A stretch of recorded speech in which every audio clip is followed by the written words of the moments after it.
Hi guys!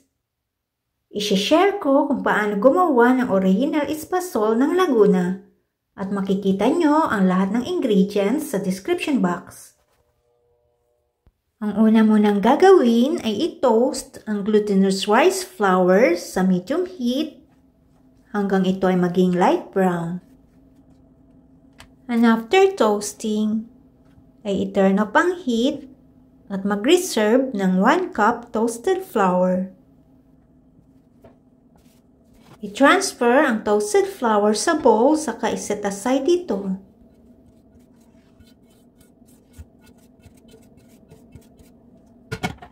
Sa parehong kaldero ay ilagay ang dark brown sugar or brown sugar.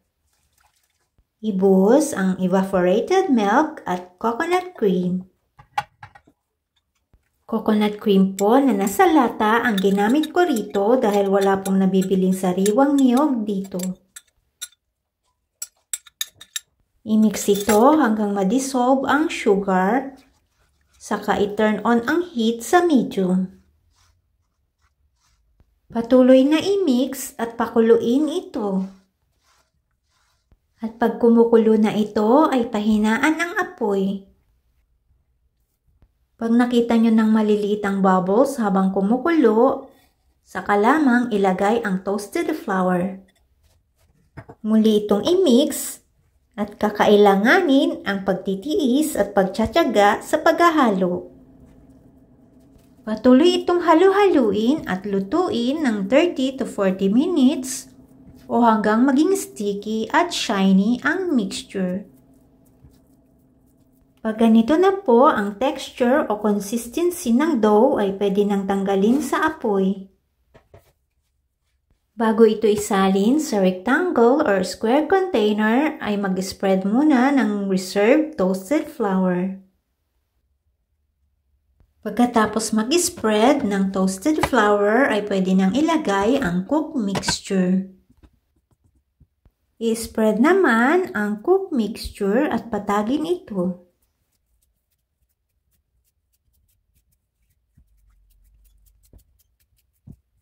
Pagkatapos itong patagin ay maglagay ng toasted flour sa ibabaw nito. At muling spread ang toasted flour. After spreading, cut it into desired shape.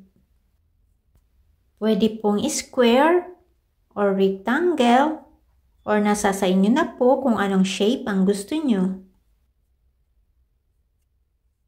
Pagkatapos po itong ikat ay pwede na pong iserve at kainin.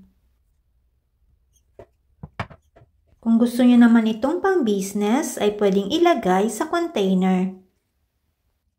Pwede po kayong gumamit ng timbangan para pantay-pantay po ang dami ng paglalagay sa container. Takpan ito at pwedeng maglagay ng sticker. Optional lamang po ang paglalagay ng sticker. Lord, I know that you defend the cause of the poor and the rights of the needy. Psalms 140, verse 12.